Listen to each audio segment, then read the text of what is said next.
along today. Really pleased to have you here on the webinar with us. I'm particularly excited about the webinar today. I always love doing webinars with Larry, and this one in particular, really, because you know, I'm always a traditionalist when it comes to content marketing. I sort of think you have to provide content that adds lots of value to your customers, answering their questions, and that really means writing valuable content. To me normally means you've got to be the expert in your field. You know, you've got to read everything that there is about your field so that you can add value to your listeners. So I'm always a great believer in, you know, focusing on content in your niche. That's always been my view. And then Larry comes across and shakes all that up for me, saying, Steve, you're missing big opportunities here. So but what better way than get Larry on a webinar and we can talk about it and get Larry's views on this. But I'm really pleased we have Larry. For those of you who don't know Larry, Larry is the founder of WordStream. WordStream were handling what, over $1 billion of ad spend you guys were managing for people? That's right, for over 10,000 customers worldwide. It's I'm Steve Rayson, one of the directors at BuzzSumo. We're not going to tell you anything about BuzzSumo today, so don't worry about that. But if you have any questions for me, just mail me. Just use my Twitter handle, etc. Follow me on Twitter, DM me if you have any questions. So as I say, we're going to run this for about an hour. Larry's going to talk. You can ask questions in the chat box, and we'll do the very best we can to make sure we pick those up for you.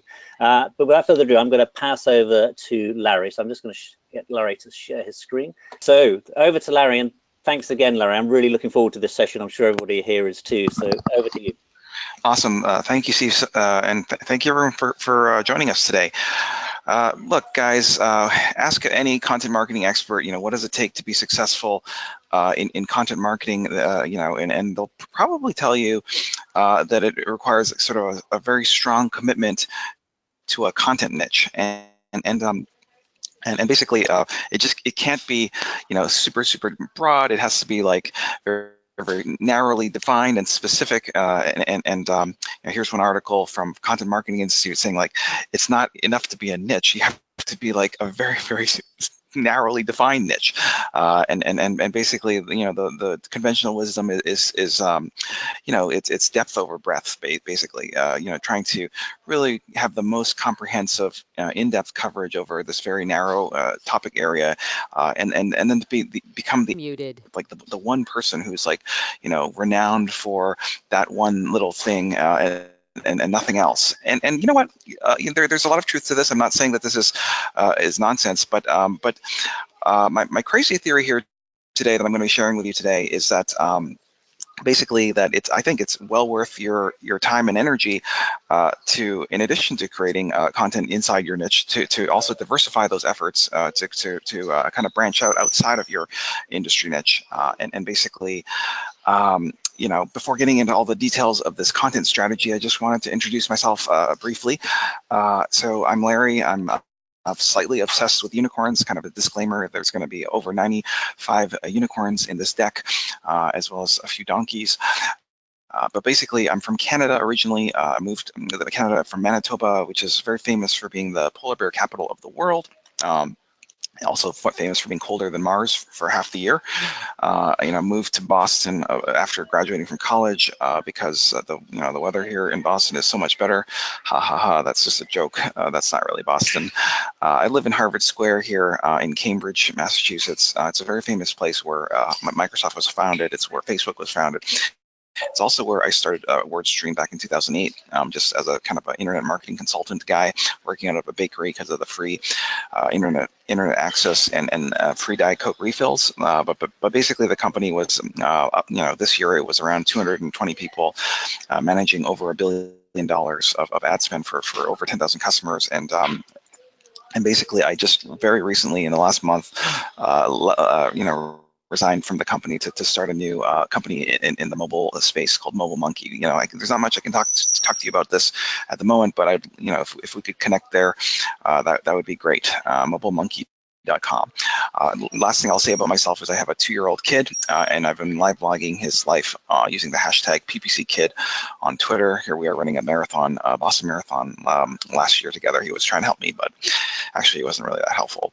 All right, so enough about me. We're back to our story. We're talking today about 5 unusual reasons to create content outside of your niche, and specifically We'll start with take it from the top here. My number 5 reason why you should create content outside of your niche is that you're going to reach substantially larger audiences. And when I say bigger audiences, I'm not talking like 10% bigger. I'm talking like 10 times bigger or 1,000 times bigger. And so basically, if your content marketing efforts this year are struggling relative to where you were last year, a lot of times when I look into these things, I see a pattern. And so basically, let me just give you an example here of what I'm calling like audience saturation. So early on, when I was starting WordStream, my company, I would do all sorts of content marketing efforts, including, hanging out on these Twitter chats and all this stuff. This is one called PPC Chat. It's a great channel, and I was just trying to participate in these conversations. And basically, after doing that for a few years, I came to the realization that I was in a bubble. So it's basically you're talking to the same 300 or so people, every week. And there's nothing wrong with that. It's just that, in order to kind of grow your market and to, sell your products and services, you do have to kind of diversify the audience a little bit and get in front of new people. And so basically, this leads to what I'm calling kind of the content marketing bubble effect, wherein, content marketers like people and organizations, are deluded into thinking that they're kind of a bigger deal than they really are. And the reason is because they're living in an echo chamber. They're living in a bubble where you're very, very well known kind of by kind of this immediate surroundings, but not at all. The brand just doesn't have the penetration outside of that bubble. And so just wanted to give you one other analogy from my field of pay-per-click advertising, and it's this notion of ad or content fatigue, basically. So what ad fatigue says is that, as you show a user the same commercial or the same ad, over and over and over, the click-through rate, so the interest in that unit, in that piece of content, it declines pretty rapidly. It gets cut by half, over time if the user sees it, 5, 6, 7 times. And so the solution to fixing the problem of ad fatigue or content fatigue is simply to, A, produce different content, but B, also to go after different audiences.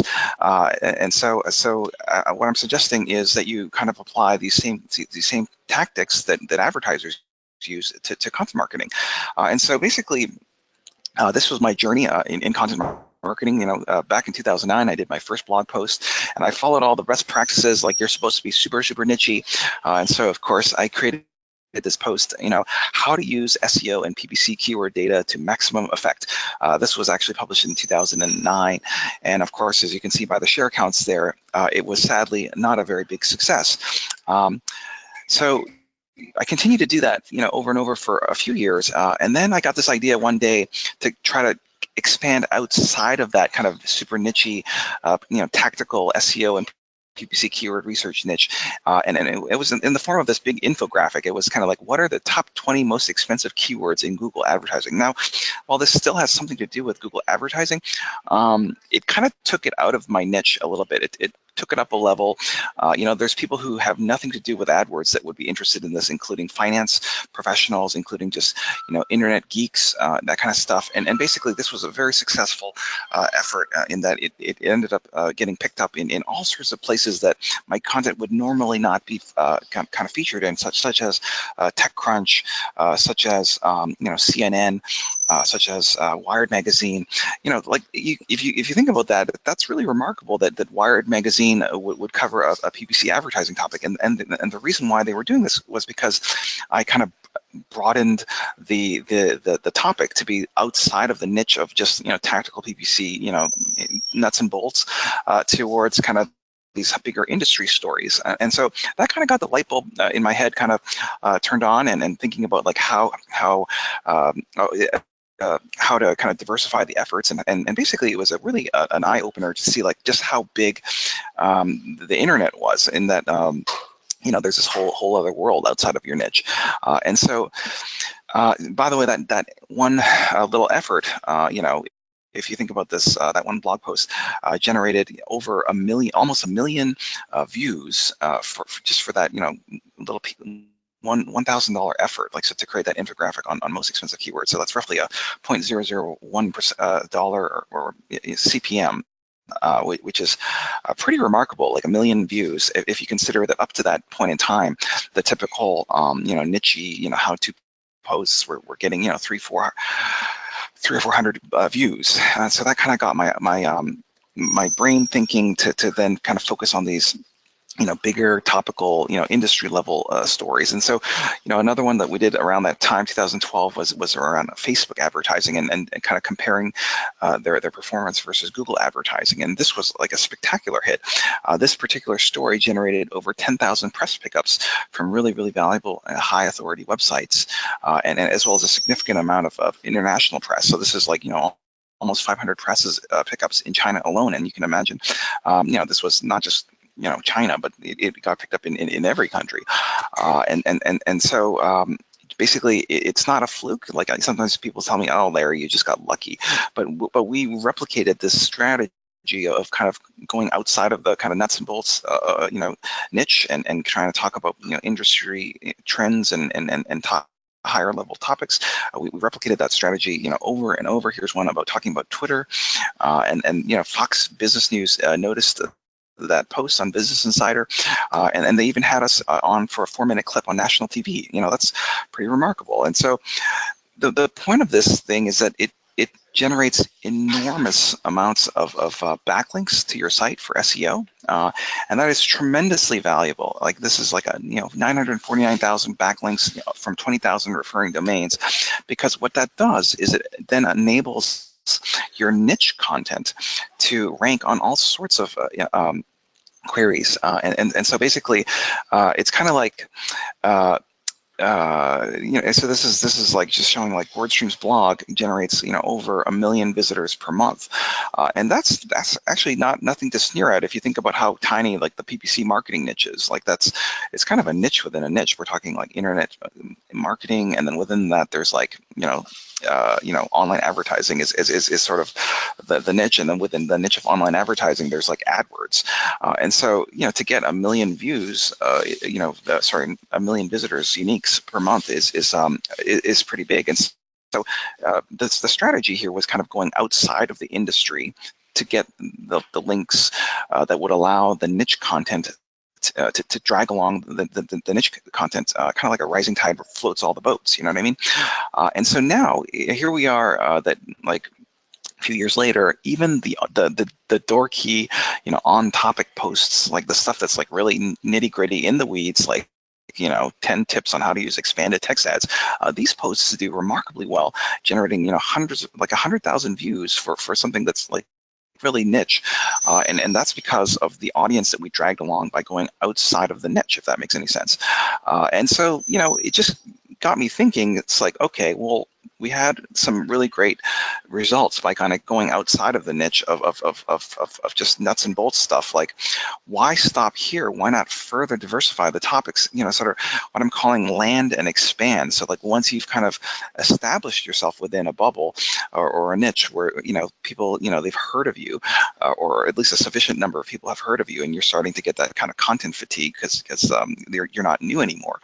Why not land and expand to new areas? And so just using Facebook's Audience Manager. This is a really remarkable tool, by the way. What it allows you to do is it's kind of like a survey tool. You can kind of figure out how many people in this example live in the United States between the ages 25 to 50 who speak English and are interested in search engine optimization. That's 22 million people. So that Facebook has, in their database that have this interest, and that's a much broader kind of,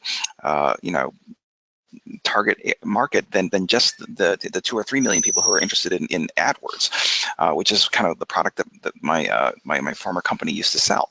And so basically the idea was like, wow, we've got these other huge adjacent audiences. Why not expand the content marketing efforts to not just talk about AdWords, but also talk about like, organic search. So this is like, we got the number 2, SEO piece of column on search engine land, and just talking about, organic search. And even though like that's not like my business or my former business had nothing to do with organic search. Like we didn't provide any SEO software or solutions, so it's just going after these large adjacent markets. And why stop there? Like, expand to Instagram and Pinterest and LinkedIn and Twitter and conversion rate optimization and social media marketing.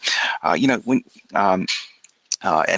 then even thinking even bigger, why stop at just these platforms like Instagram and stuff like this, when there's like an even bigger audience that's an order of magnitude bigger, that's interested in stuff like entrepreneurship. Like 175 million people in the US have this interest. That's almost half the population.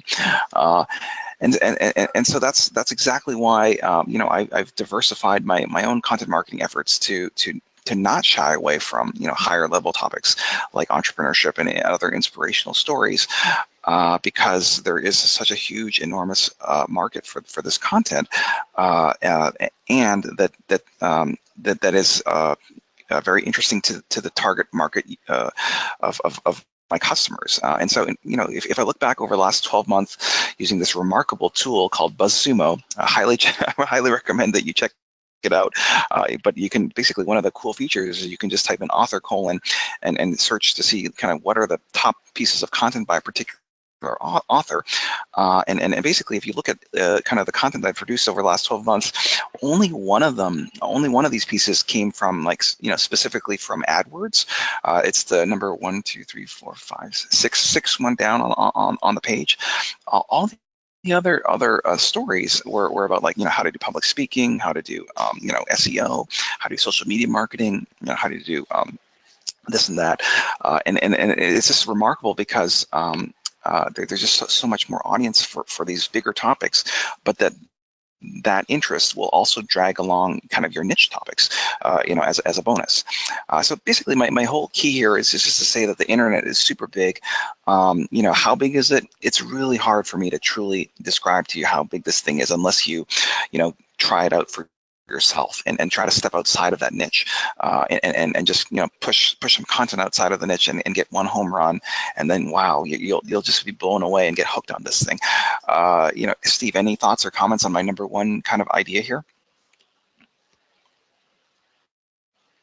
Sorry, Larry, I was just muted there. Also, just to apologize for some people saying that there's a bit of background noise, and just to apologize for people for that. Larry's in his new startup space, so it's not as quiet as sometimes it is. But yeah, I agree. I mean, I think I've written the odd post which goes outside of our normal BuzzSumo stuff. I've written some stuff about startups, what it's like to be a startup, and my last post had thousands of shares. But it was actually what is it like to be a startup. It wasn't about BuzzSumo or finding shared content. So yeah, you took a while to persuade me, but I do see the benefits of it, and I'm thinking of various topics that I should be doing as well. Cool. And again, I'm sorry about the noise here, but basically, moving along, my number 4 reason to create content outside the niche is this notion of biasing future customers and prospects, which is super, super important for content marketing. You see, in content marketing, the goal is usually not just to publish stuff for the heck of just to get hits. Usually, there's some kind of a business need. There's some kind of a business objective behind the content that you're publishing. Typically, there could be all sorts of different reasons for why you're publishing the content, but generally it involves trying to sell more of the products and services that you are engaged in selling, but in a little bit of a more indirect way, sort of leading with information and helpful content. And usually the content has one of 4 objectives. So for example, content that's designed to do well in an advertising campaign, or content that's designed to generate a tremendous awareness through spreading on social media, or content that's designed to rank really high on specific keywords to generate traffic, or content that's focused on kind of generating conversions, like offers basically. And so when I think about all of those different types of engagements, metrics, the types of content objectives that you might have for the to hope for that your content might achieve, there's this new thing going on with algorithms. I'm not sure if you're following these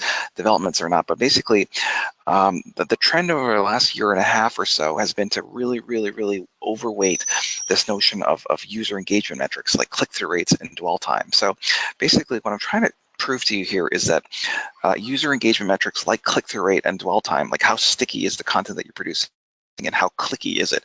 These metrics now matter a tremendous amount for social media success, for pay-per-click advertising success, for organic search success, and basically, take SEO for example. SEO used to be all about just getting keywords and links to the content, but now it's all about this machine learning, and then basically Google is auditioning to see if the intent of the user's search was met or not, meaning like was the click-through rate high and was the bounce rate low. If so, it kind of favors that content the next time it sees those queries. And if you fail, then it's not going to keep serving your content. It's going to try some other page.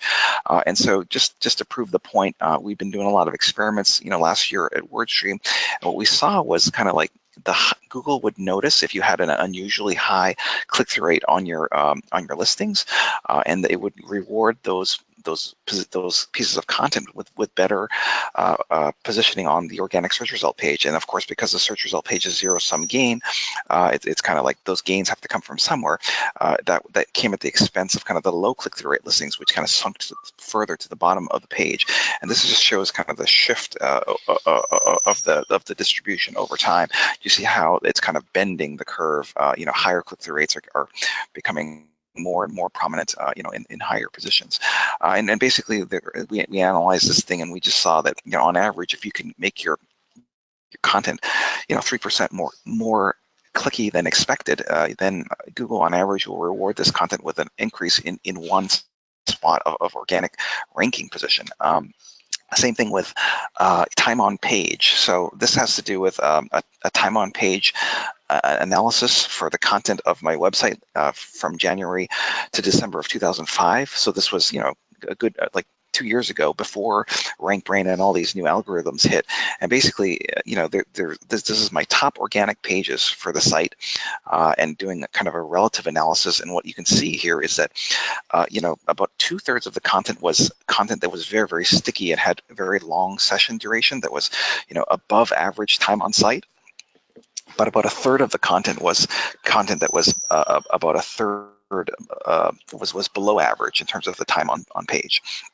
But if we just change the date range and run the same report over the last 90 days, like for October to January of 2017, what you can see here is that all the content that's generating organic traffic, Google has basically found and eliminated all my donkey content that had no business ranking for the queries that it was ranking for, because people were just hitting the back button so quickly. So there's only two donkeys left that are surviving, and I think those two are kind of endangered species. They're going to be outed any minute now by the Google algorithm, which looks at factors including bounce rate, and so basically. Another key to success. What about organic social? And so basically, a lot of people think that the same content that does great in search does great in social, and a lot of people think, well, I think that's because Google counts the number of shares on Facebook and uses it in their algorithm. Well, that's actually not true. They've denied that. But what is true is that both Facebook and Google, they employ machine learning algorithms that reward high click-through rate content with greater visibility in either the news feed or the search results page. And so basically what's happening is just the same emotions that make people want to click on things in Facebook are the same emotions that make people want to click on things in Google search results. So that's kind of what's happening there. And basically both Facebook and Google employ these algorithms that reward the high click-through rates with better, more prominent positioning and more exposure. Larry, just to quickly jump in, someone's saying, have Google officially confirmed that click-through rate's a ranking factor, or is it just on the evidence of your analysis and other people's analysis? They're never gonna admit to this. So just don't hold your breath. But it's not their job to tell you how to reverse engineer this stuff. You should do your homework. This is easy to try out yourself. Okay, that's great. I just wanted to check. Someone was asking about official confirmation, but yeah, I think we accept the point. This one other idea here is just that the higher click-through rates, if you can make your content more clicky, if you're trying to sell stuff, you'll actually sell more of it. Why? Because if you can get people excited about clicking on your content, that excitement will then kind of carry through to a purchase or a lead sign up. And basically, same thing with search and social ads. If you can make your click-through rates higher, you'll pay a lot less for those clicks. And on Facebook and Twitter ads, it's enormous. Like, you're talking a difference between $3 a click for 1% click-through rate content versus 1/2 of 1 cent if you can get the click-through rates up to 60 or 70%.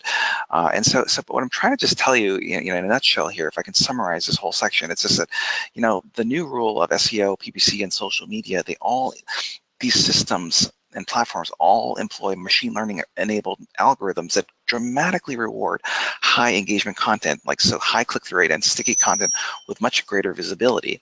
And the trend for this stuff is that it's becoming weighted even more and more as a factor over time. And so this is just kind of looking at the top 10 post of the month for Inc. magazine over the last 2 years. And so that green line is September of 2015. Basically, I'm a columnist at Inc. magazine, and the editor every month kind of sends me an email saying, "Hey, Larry, here's the top 10 posts for the months and how much traffic they drove." Now, notice how back in 2015, the green line, the #1 post generated around 200,000 views.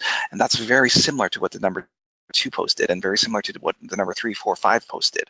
But if you kind of move forward in time, what you're seeing is that content marketing is becoming increasingly winner take all. So look at the September one, the #1 and #2 posts generated more traffic than the #3, 4, 5, 6, 7, 8, 9, 10 posts combined.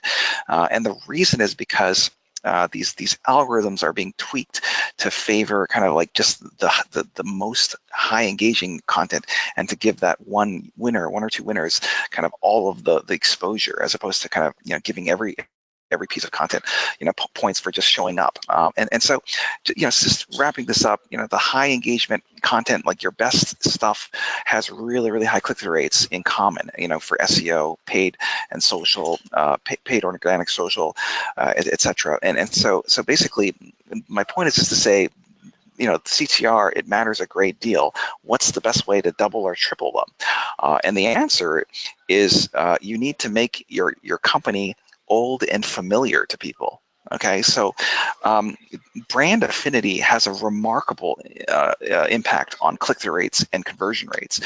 So to do this, I just ran some experiments to see what's the click-through rates of ads, which by the way are indifferentiable from organic results in search. But basically, I'm just trying to figure out, what's the difference between someone who has, pre-existing brand affinity, i.e. repeat visitors, versus click-through rates of people seeing the same ads that have never seen the site before, new visitors. And what we found was that the brand affinity increases the propensity to click by 2 to 3 times. I'm not talking about 2 or 3%. I'm saying 200 to 300% increases in click-through rates. Similar, we saw the same idea in conversion rates, and of course conversion rate matters because if someone is filling out those forms, that means they're not bouncing, right? And that's one of those signals, right? So the brand affinity, doubles or triples those conversion rates, if they've heard of you and have been to your site before. And so basically what I just want to share with you here is how exactly does the content marketing work?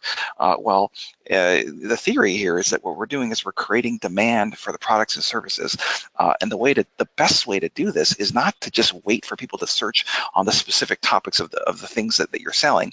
You need to get ahead. You need to connect with these people before they're looking to buy your stuff. Why?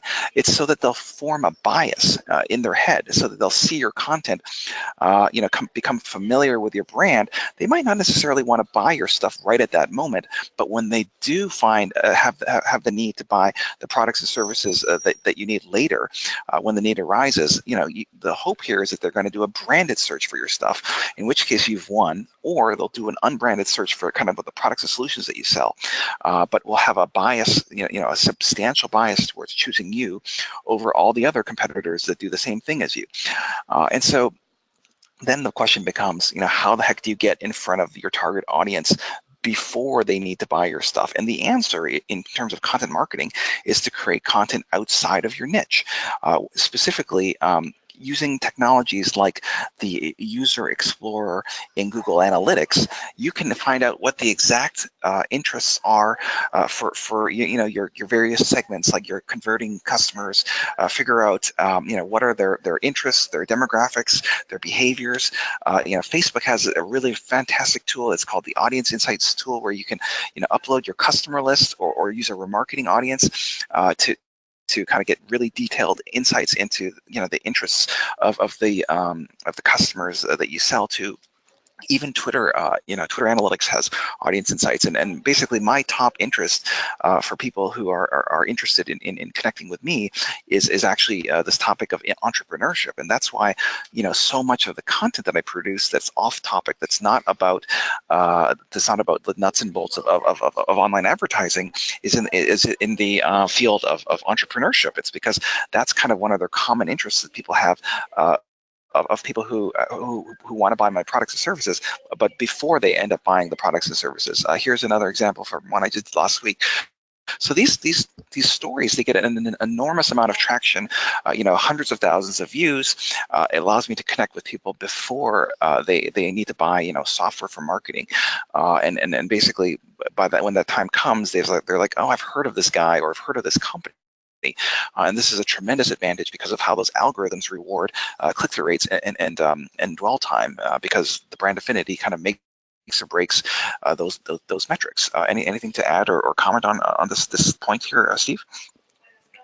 No, but there are a lot of questions coming in around those points, so maybe we'll pick them up at the end. But you're persuading me. I'm still a traditionalist, I think, but I'm more and more convinced that this is something that I need to be doing. But what I'll do is I'll hold the questions. People are asking lots of questions, but I'll hold them. Maybe we'll just group them at the end and then take them at the end of the session, so we don't break the flow.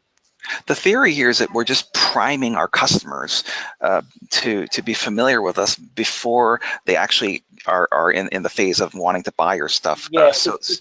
Someone was asking, and it was a question I was having, that, okay, you can generate a lot of views this way, but are they leads? Are they going to convert? Because you're outside your mainstream. So if that makes sense, so you'll generate lots of leads and interest, but does that lead to conversions? I think what you're saying is it raises your brand awareness, which in time helps people become more familiar when they do want to buy. Exactly. It'll double or triple those click-through rates and conversion rates, like when they become in market for your products and services. The thing about search advertising is you're not really creating new demand and awareness for your product. You're just harvesting the pre-existing, like by definition in search advertising or SEO, people have to kind of know what they're searching for before they search for it, right? And so you're not really creating new demand for your stuff. You're actually just harvesting the existing demand. And so here you're kind of getting in front of people. When you're talking off niche, the question is just coming from Joshua. But when you're talking about off niche, you're not talking about completely off niche. Like Joshua was saying, he hasn't seen many articles by you about washing machines. You're talking about something that's related but much wider. So it's basically a common interest among your converting audience that is broader than the niche itself. So my customers, 70% of them have an interest in entrepreneurship, and so that's why that was the off-topic topic that I picked. Do you see what I'm saying? Yeah, no, I get that point. So it's stuff that you have a common interest in with your audience. So you're not going completely off topic and writing about washing machines. You would try to pick something that you're interested in and your audience is interested in. It's a bit like my article on developing SaaS companies. There's an area of overlap with my audience around that. You're going after the broadest common interest between you and your customers. So my number 3 reason, and this is going to get a lot quicker here, it's that your social media numbers are going to skyrocket. So basically, my Twitter, there's like almost 1 million followers on this thing. I don't even think there's 1 million pay-per-click advertisers in the world. So like, there's no way that you can get to these types of numbers if you're just going to stick in the bubble, you know what I mean? So like this account, it's just so powerful. It generates millions and millions of impressions every month. And basically, it just gives you a very strong advantage. So what happens here is like you you can publish off-topic stuff like this. I mean, this is just another interest of my my customers is productivity. And no surprise there. It's because, you know, WordStream and other softwares, you know, those are productivity software essentially. And so multitasking is killing your brain. I published this to Medium. It generated 1 million views and 9,000 likes. It was like trending as their #1 article for a month. And basically it was so successful. You know, Ariana Huffington shared the thing. It got published in Time Magazine and then all these other places. It ended up skyrocketing me to being the #8 author on the medium.com platform, just behind like Hillary Clinton and Tim O'Reilly and Gary Vaynerchuk. And basically what happens is that by publishing those large, those massively read off-topic stories, it allows me to pick up a ton of followers, either on Twitter or on Medium or on Facebook or whatever, which allows me to then drag along kind of the on-topic stories. Do you follow? It's not really a bait and switch, but it is kind of, it kind of has that kind of feel where they follow you from something else, and then you can feed them kind of your on-topic stuff later. This is one of my publications. It's called All Things Marketing and Entrepreneurship. It's actually the place where I publish my on-topic posts, so the stuff that's very core to my interests and businesses, like how to do stuff about chatbots, which is kind of the field of mobile monkey that I'm hoping to get into, and basically like that channel. It generates 500,000 views a month for marketing content. That's pretty good, and it's actually the #15 ranked. The #1 ranked marketing blog on the platform, and so I think that's pretty remarkable. And that I could create the #1 marketing blog, but the strategy towards creating it was to not just it was to go outside of the niche to create the audience first, and then feed them the marketing stuff concurrently. And so this is what I'm trying to describe here, Steve. It's kind of the virtuous cycle of off-topic content. So these big, explosive content outside of your niche generates tons and tons of followers. This means that your on-topic posts will continually do better and better, and around we go. Yeah, I can tell you that that's not a London weather chart. So firstly, that's not a London weather. Someone's asking a question. I think people are getting the point about off-topic and really like it. Someone will say, well, but what's the balance? So how much do you do which is off-topic and how much is on-topic?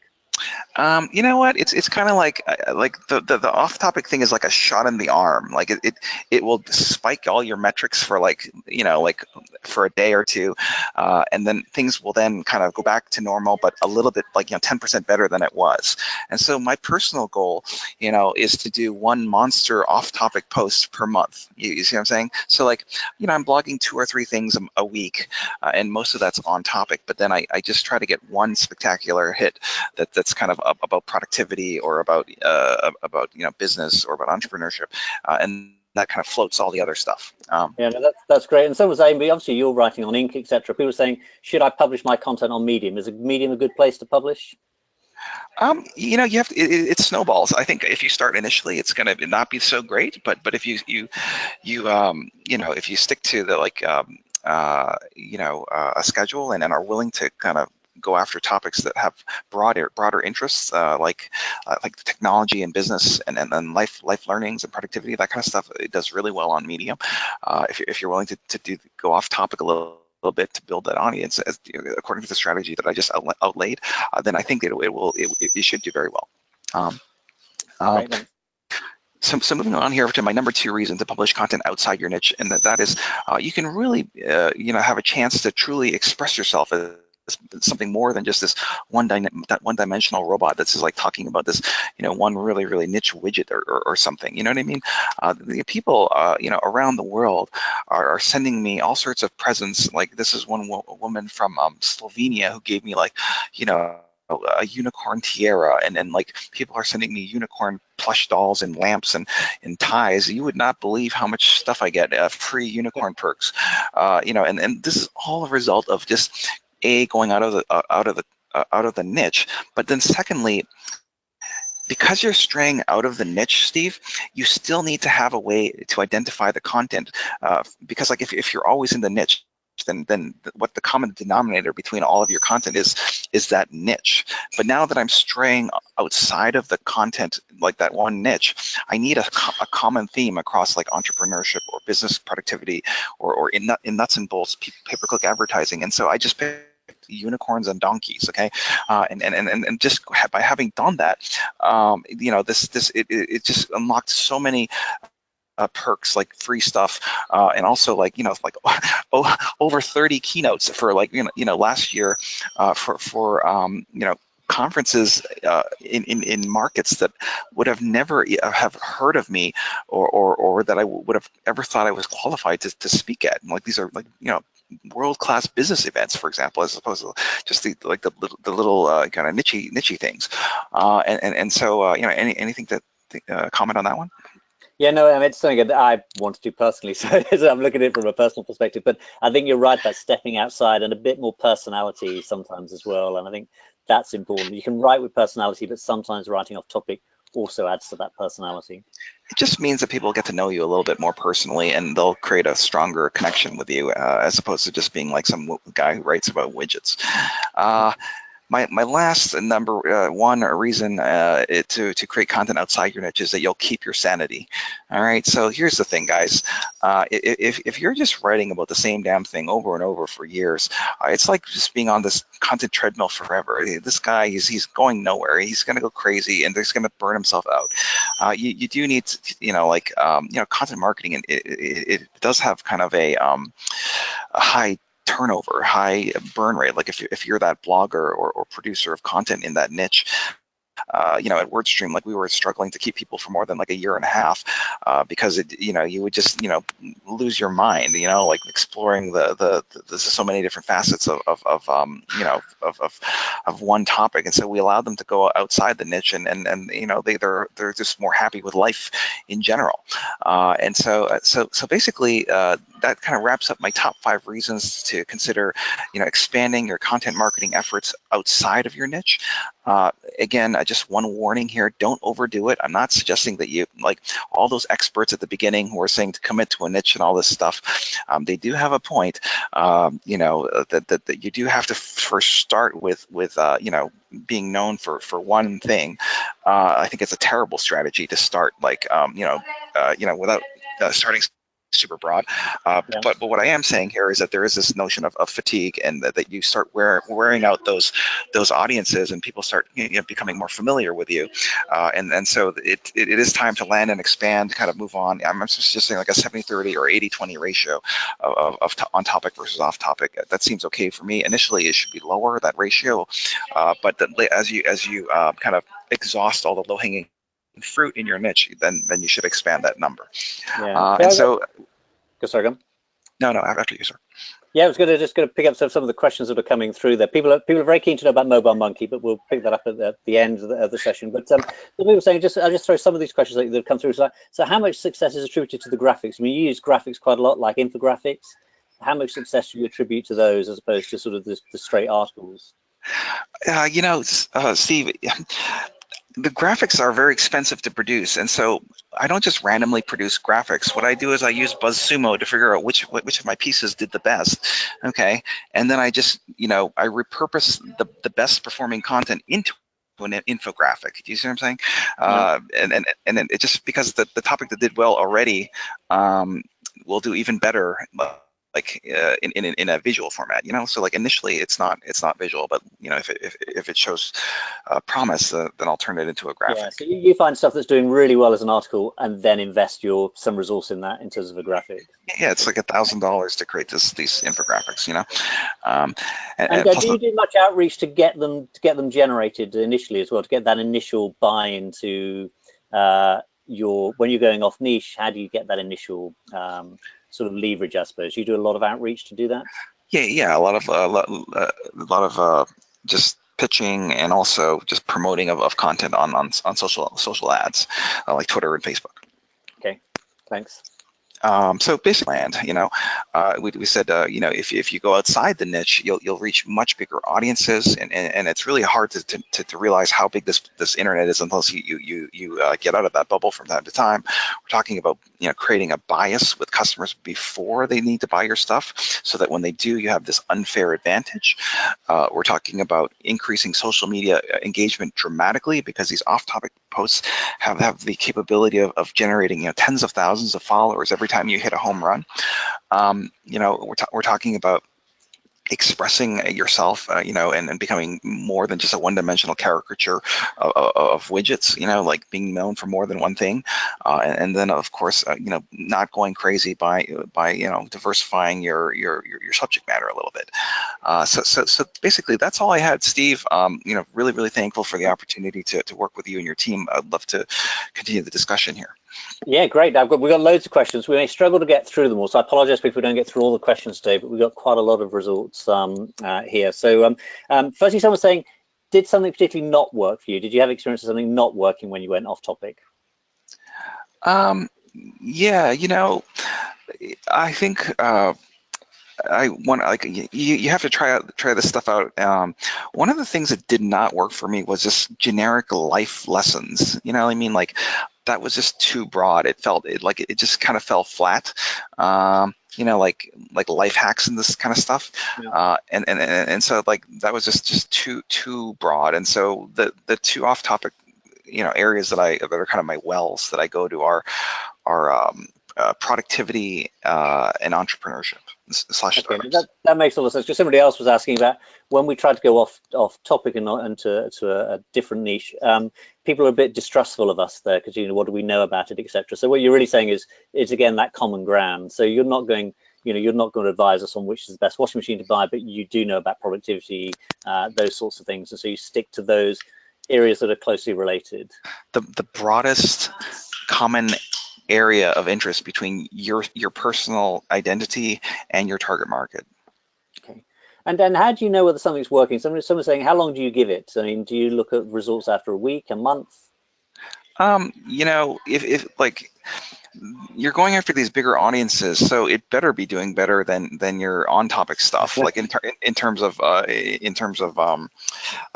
just like traditional content marketing metrics, like clicks and views and time on site. So like if it's not doing at least 5 or 10 or 1,000 times better than kind of your on-topic stuff, well then you're failing, right? Like the whole point of this was to kind of spike your links and your social followings by going after these topics that have a possibility for generating substantially more interest than just your on-topic stuff. So you're looking at social traction, you're looking at views. Someone's asking, what about, do you measure by lead results, or is that more difficult to relate? Because you're talking about you build brand awareness, but it's harder to correlate that back into the direct numbers of leads and conversions. It absolutely is hard to do that connection.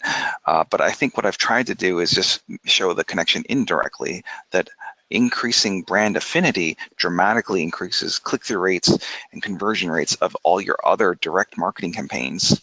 Okay, and it follows that these content marketing efforts that are a little broader in nature, that create the brand affinity, those could be very valuable. It's just that's the logical flow of how you would justify it.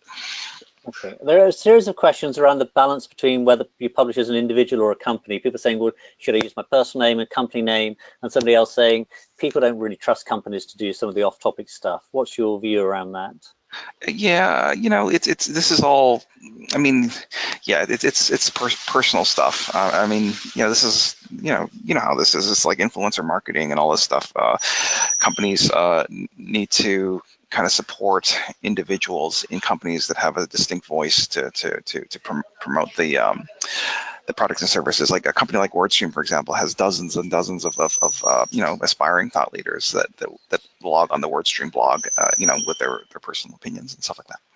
Yeah, no, I think building personal brands is important as well. Obviously, there are risks for companies, but it's important to build those personal brands there. Someone's asked a more general question being, how do you you talk about making content clicky? How do you make it clicky?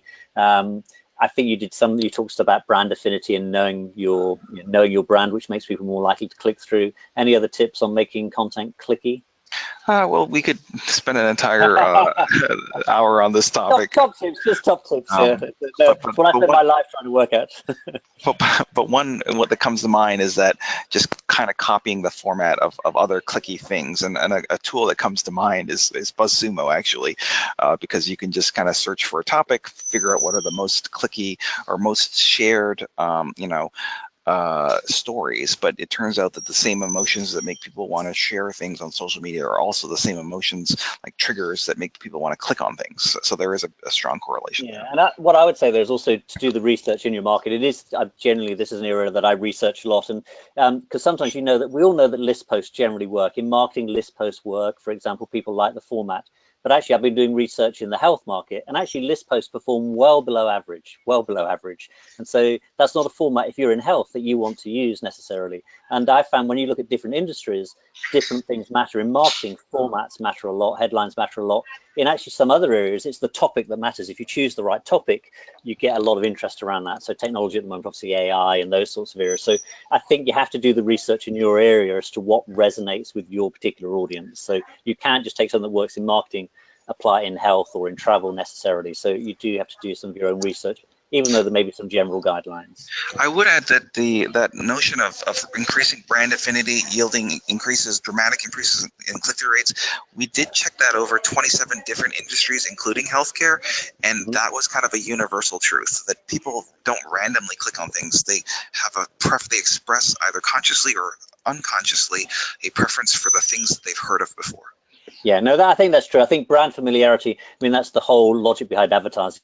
We may not know which 50% works, but we do know that brand familiarity definitely works. And often people use Facebook ads and other things to just build brand familiarity. So I think that is something that works across industry. But when you start looking at more detailed things, like in healthcare, for example, things like need to know in healthcare works really well. It seems to be an expression that people resonate with them when it comes to health. Need to know about whatever happens to be works less well in other areas. So it's just researching what also works. But I agree with that point about brand familiarity completely, really. So I was asking about, do you remove lots of old content from your website? Because you're a great believer in looking at what works and then really doubling down on what works. So do you just remove the stuff that doesn't work? You know what? I never take it down unless it's like really embarrassing. But like effectively, you've taken it down because like the content that doesn't work won't get any shares and won't rank well. So it's basically invisible anyway. So no harm, no foul kind of thing. Okay. I've got some of that content. Maybe I should take it off. There have been quite a few questions saying, what is Mobile Monkey? What are you doing? So if you just tell us a little bit about what you're doing, that would be great, because people are very keen to know. Sure. It's very early stage stuff. It's all I've been working on for just over a month now. It's kind of like it's back to square one here. I'm just working with a small team of 5 people, and we're trying to raise some money for our Series A investment. And what I can tell you is that it's kind of a product in the chatbot space, so mobile. So I'm not sure if you're familiar with this, Steve. It's just like the technology where you can like message businesses and then have a robot respond to that rather than having to talk to a person, because like a lot of times the questions and answers are they're kind of similar from session to session. All right, so we'll look forward to seeing what comes out there. So is there anywhere we should particularly keep an eye on you? Should we just be following you on Twitter or particular site to go to? If it'd be so great if you wanted to, because I'm going to be blogging this adventure, but like if you wanted to sign up for updates, you could just go to mobilemonkey.com and just fill out one of those forms, and you'll be on my list. I do send out updates every other week. Right, so yeah, mobilemonkey.com, just go there, sign up, keep up to date with what Larry's doing. There's just a couple of final questions. Someone's saying, you talk about, this may be advice for a sort of an established content writer, but would you have a piece of advice for somebody who's a relatively new blogger or a new writer? What would you say to that one, Steve? What I would say on that is I think my view is still, I think the best content answers customers' questions and is valuable to them. And I think you can only provide value if you really know your subject, in my view. And being that Larry's talking here, he's still knowing his subject, going around about entrepreneurship and built a fantastic business in WordStream, managing $1 billion revenue. So he knows about that area. I would say really focus be the expert in a particular area. So I'm starting out from scratch. I think it's hard to go off niche. That'll be your view on this, Larry, but hard to go off your niche area immediately. You have to build a reputation, and building a reputation to me is really get to know your stuff, write good, long form, interesting articles. I think longer form, interesting articles gets your name established more than just starting with lots of smaller articles. But that would be my personal view. Yeah, I think that you're dead on there. A lot of this stuff about landing and expanding assumes that you've had a little bit of success, and have become familiar within kind of a more narrow niche. And so I'm merely kind of pointing out that you don't have to keep staying in there forever. You can land and expand. That's all. Yeah. Okay, well, we're now coming to the top of the hour, so I just wanted to say a really big thank you for Larry. It's been challenging for me because, I say, I'm a traditional content marketer. I've been thinking just own my niche, but now I should be looking to go at least off topic. And I like that phrase you're talking about. Look at those biggest areas of common interest, and that's certainly something we need to do a lot more of, because I always stuck tightly to my niche. So it's been really challenging for me, and hopefully I'll do things differently now as well. But I just want to say thank you very much, Larry, for all your time. It's fantastic to have you as always. I'm really looking forward to what comes out on the mobile monkey front. And I just want to thank everybody else for attending. If you have any questions, just contact Larry or I on Twitter, etc., or just mail me if it's anything about BuzzSumo. I'm just Steve at buzzsumo.com. If you want a demo or a webinar or anything, then very happy to give you that and take you through how to do some of these things with BuzzSumo. But thank you again, everybody, for attending, and yeah, enjoy the rest of your days. Thank you. Awesome. Thanks, guys.